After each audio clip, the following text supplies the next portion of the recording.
Purple Daily is daily Vikings entertainment. You just want the Vikings to win a Super Bowl before we die. I will ride with this group. Seriously, man. Please. And away we go. All right, Vikings Vent Line every Sunday on the Purple Daily YouTube channel. What's going on, everyone? Declan Goff here to take you through another off-season edition of Vikings Vent Line. Appreciate it. I had a ton of invites from last week. I was only able to get Dustin and David on here in just a little bit. But if you'd like to be on an episode, shoot me a note. It's vikingsventline@gmail.com. Would love to talk to as many Vikings fans as possible. We typically pre-record these on Fridays, so also if you're scheduling, if you're trying to look at when I try to do the show, that's typically when I do it. So if you'd like to join an episode, hit me up. It's vikingsventline@gmail.com. Appreciate everyone who has watched and listened. We've had a ton of new subscribers and a ton of new people who have kind of stumbled upon Purple Daily in the last few weeks. So if you're new to this show, Vikings Vent Line is a show for you, the Vikings fan, or any honestly football fan.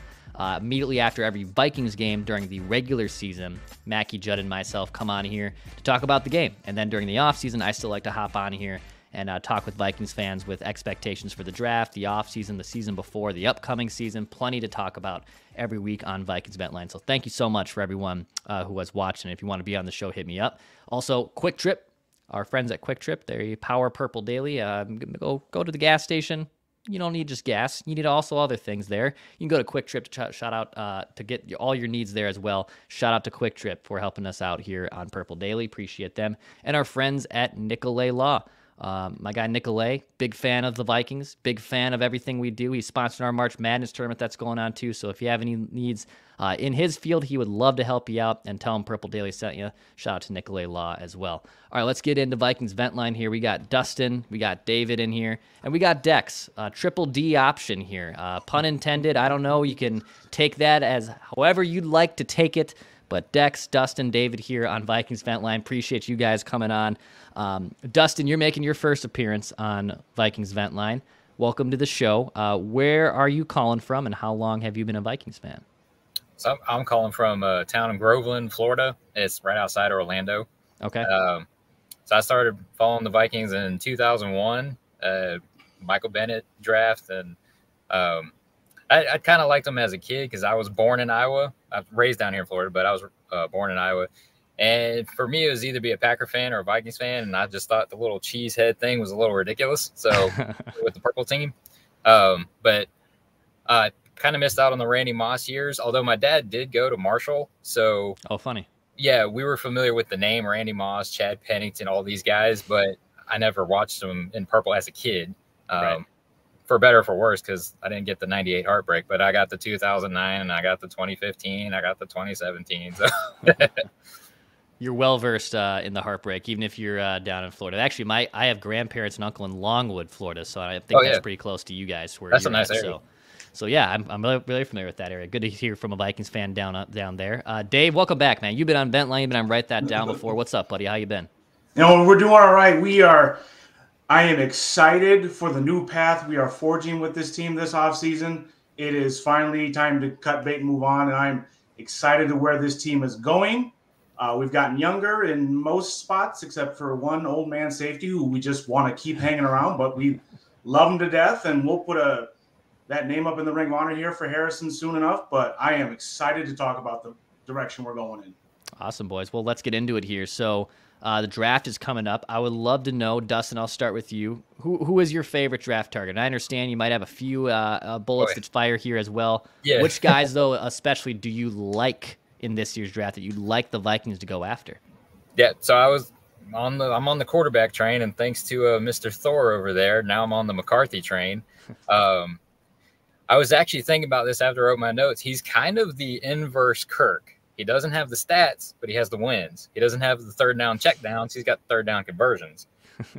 I think that's kind of what we need.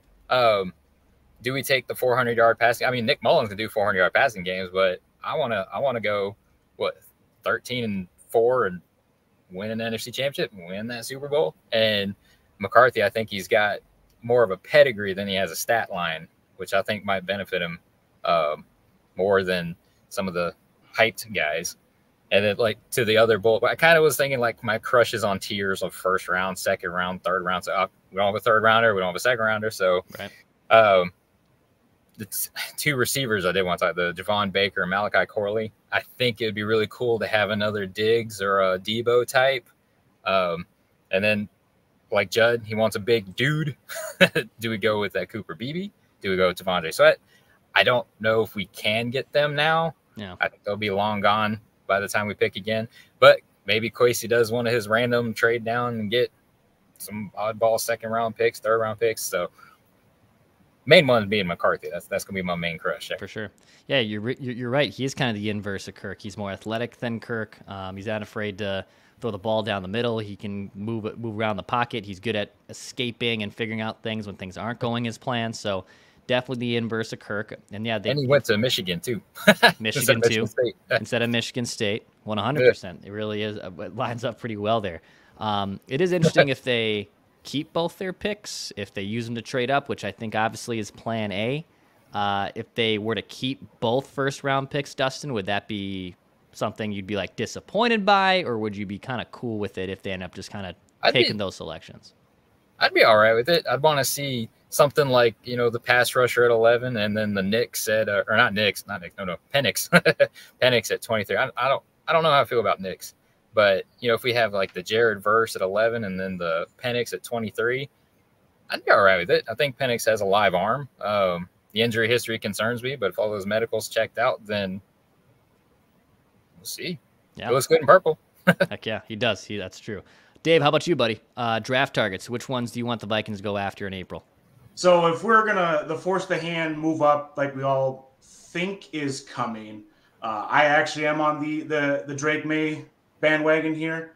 2 years ago, Drake Maye had a pretty decent season. This year, his one big weapon, Tez Walker, was suspended to start the year for reasons that the NCAA still doesn't want to fully explain, which do they ever fully explain anything to anybody is a different story. But Dre has the footwork. He can manipulate the pocket. He makes all the throws. The one thing you have to take out of his game is he did try to force some hero ball stuff, which is sometimes that's great and sometimes just calm down a little bit. But the one thing, it's better decision making, and with an offensive coordinator and a scheme that's going to actually be smart, which North Carolina was borderline if they were a smart offense last year. I think he's set up to be very successful in this offense. He is a guy where you are probably going to have to get up into the top 3 to get, and I'm okay spending the 25 first, all 3 first, if it means getting that guy in the room. I am not as high on McCarthy personally, but that's just me. And maybe this is something that speaks to it, but if you go back and watch the end of the Penn State film, part of it is they had a hard time blocking Chop Robinson from Penn State, who would be a guy I would love to see on this team. But Michigan finished that game running the football 32 times in a row. So does that speak to just the level of trust in their O-line to run the ball and try to run at Penn State's front, or to speak to we're going to take JJ out of the game to the point where we're not going to make the mistake. We're going to force the hand and make Penn State stop us. If Maye's not the pick, or if some shenanigans go up and other teams move up, that's fine. I'm comfortable with Penix. Penix, the injury history, we checked that out. But that dude can light it up. I think his PFF grade overall the season was 91.1 for the season. Now, he finished with a dud against Michigan. Yeah. Michigan also might have had the best defense as a team in the league, or in NCAA.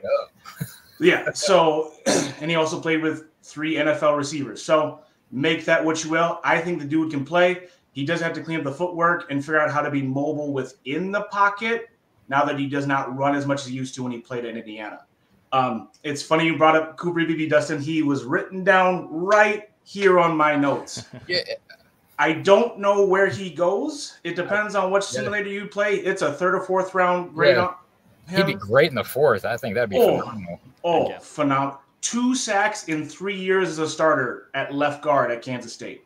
So And he can play both tackles. Oh, he's massive. So, oddly enough, I ran into, as part of a coaching clinic, because I coach high school ball, I ran into the Iowa State D-line coach. He had film from their game this last year in Manhattan, Kansas against Kansas State, and he talked BB up and down. Like, that dude just mauled our guys no matter where we lined them up at. If he was within the range, he's not the biggest athlete, but he will maul you. So BB was my later round pick if we can get him. Like it. All right, how about guys you don't want the Vikings to go after? Dustin, are there any names you want to steer clear of? Are you also, though, maybe in the mindset of, hey, I'll trust the process. I might not like this guy first, but if Kwesi and KOC are identifying, you can get on board. But is there anyone that you kind of would like the Vikings to steer clear of in the draft? It was more the position. I'm just kind of leery of the first-round corner. Nothing particularly against Terry and Arnold and Kool-Aid and Quinion Mitchell. I don't know. It's just another first-round corner. Just kind of, I'd rather go, trade up and get the quarterback or get the pass rusher. That being said, as much as I don't like it, if Quinion Mitchell comes out and he has a similar, Sauce Gardner type effect, well, I'll be wrong about that. I'll be fine. Yeah. Yeah, corner is always an interesting one. It's like PTSD triggering for a bunch of Vikings fans because they've spent a lot of high draft capital on it.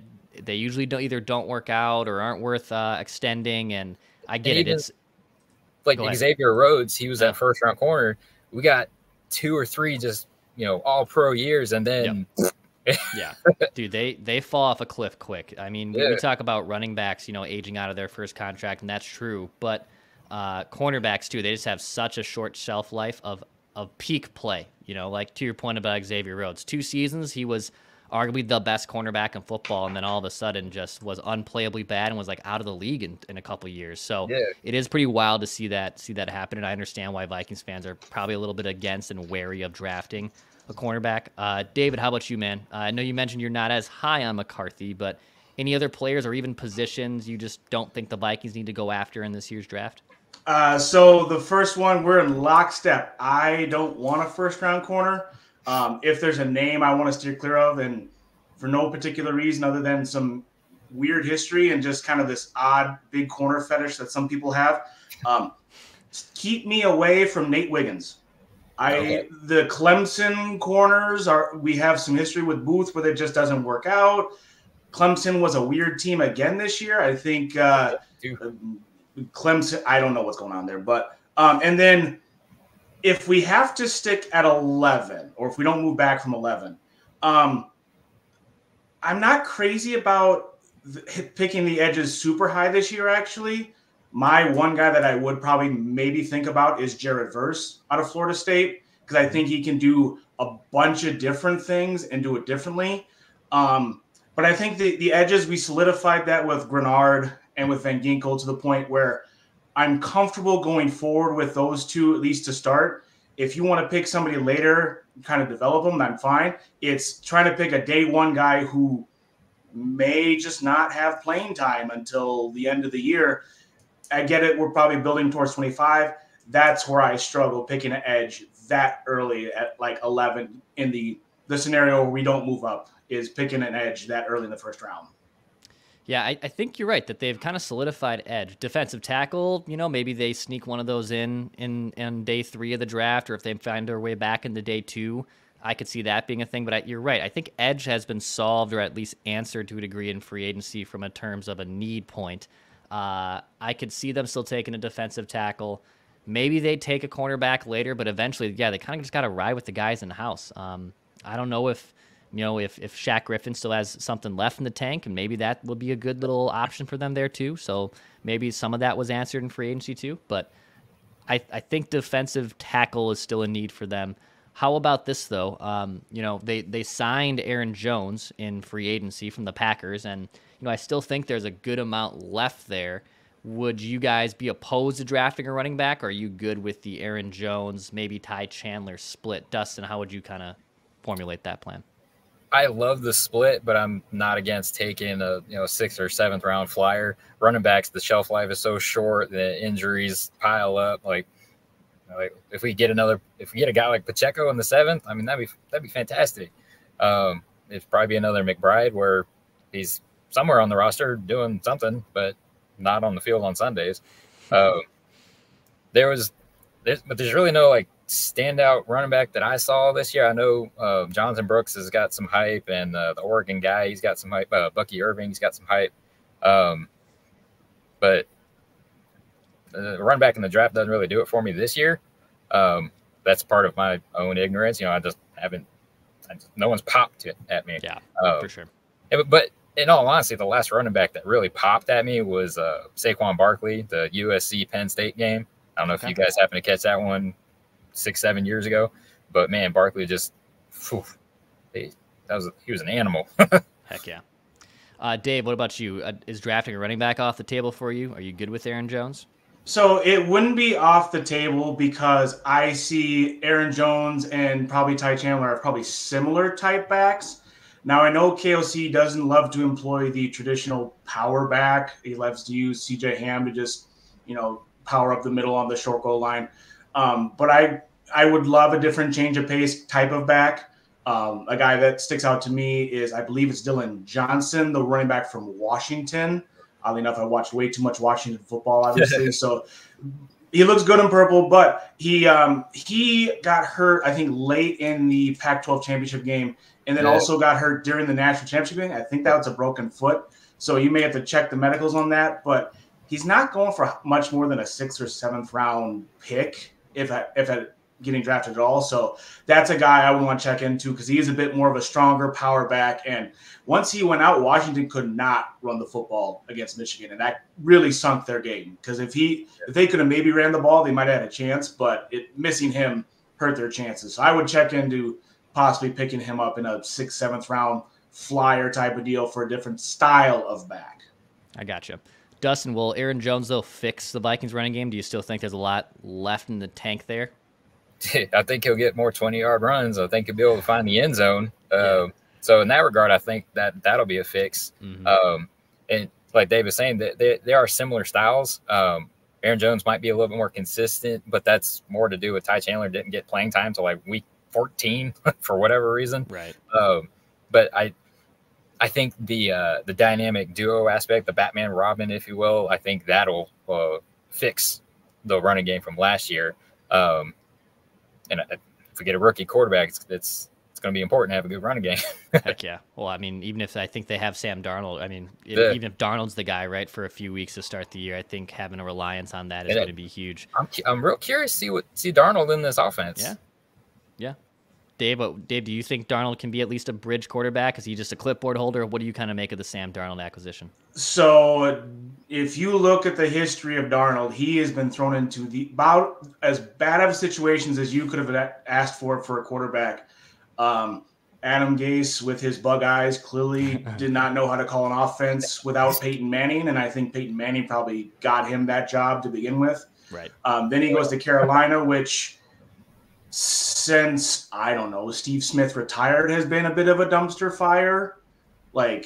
So Darnold for sure can at least hold down the fort. I think it'll be interesting to see what he does with a real offensive coach that can actually call plays and have a decent set of wide receivers. To your point with Aaron Jones fixing the running game, my answer would be yes, if it's able to. With a 2-point there, he has to be given the chance to actually run the football. I think if I'm looking at my chart correctly here, we had the tie for the second lowest run rate in professional football last year. We ran the ball on only 38.4% of our plays, which part of that's KLC's a quarterback. He loves to throw the ball, but the other time is I just don't think he had a running back he really trusted to run the football. Yeah, especially in a primarily outside zone scheme where you got to make the cut, read, and go rather than trying to mess around and stuff like that. The other thing is, as we've probably known from going back, Aaron Jones has health issues, which is the other thing. He's got to be able to stay healthy. And weirdly enough, he actually has some fumbling issues going back a little bit. In the games he played last year, I think, what was that? He had 2 fumbles in 11 games, which doesn't sound like a lot, but from a standpoint of, hey, if KOC's gonna trust you, you can't fumble the football. Yep. That was our biggest weakness last year. We turned the ball over way too many times, especially Madison. Just there's too many turnovers. You gotta be able to trust your ball. So if we're gonna have a running back like Aaron Jones turn around the run game, he's got to hold on to the football for KOC to trust him. Totally. Boys, before we wrap up here, any last takes, Dustin? Any things you want to get off your chest? Any shout-outs you love to give here on Vikings Vent Line? Go ahead, man. Yeah, I got to shout out my wife and my dad. Rest in peace. Lost my dad last year, and he wasn't really into football like I am, but it was, he saw how passionate I was, and I played some high school football. I was a quarterback for a little bit, and it was really cool that he got to watch his son be passionate about something, and we would watch the Vikings. And I mean, he wasn't following along with the draft. He just kind of took whatever I said and was like, oh yeah, cool, that sounds great. So the before I died, that means something to me personally. So I'm glad you guys do that. And back to my wife, she's not into football at all, but she appreciates that I bleed purple for whatever reason. She just goes with it. And it's kind of funny that my 10-year-old, he's not really into football either, but for some reason we were both super stoked about Trent McDuffie a few years ago. I showed him some mock drafts, and every mock draft we did, we always ended up with Trent McDuffie, and he was bummed when the Vikings did not get Trent McDuffie, and he's playing pretty good. So got to give a shout out to my little 10-year-old, Tanner. Hi, Tanner. He's probably going to watch this. So heck yeah, man. Well, that's awesome. And good message there from your dad. Love to hear that. Yeah. Before I die applies to external and internal options, obviously, in your family. So awesome to hear that. Dave, how about you, buddy? Any last takes you want to get off here? And also any shout outs you love to give? Go ahead, man. Got to thank the wife, for as much as she can't stand me on Sundays. I sit in the basement, she sits in the living room, and I'm yelling at the TV, and she doesn't understand it. It freaks out the dog. Yep. So it's so funny watching the dog get riled up and yell at TV. And then I guess the last take I get off here is, if the trade doesn't materialize by pick 4 or 5, but depending on the board falls, we just can't freak out. Don't force a pick. Yeah. Play your game, Quasey. I have a little more faith, because then the other thing to remember is if we flop on this, well, then a new regime will come in and they'll pick another quarterback. So just play it as it comes, and we'll deal with it no matter what. Don't overplay your hand, basically. Just have your contingency plans in place and let the chips fall as they may. So, guys, great stuff here on Vikings Vent Line. Appreciate you two coming on, dropping some awesome takes. If anyone wants to come on a future episode, you can hit me up. It's vikingsventline@gmail.com. Hit that subscribe button, Daily Vikings Entertainment. We appreciate you guys supporting Purple Daily.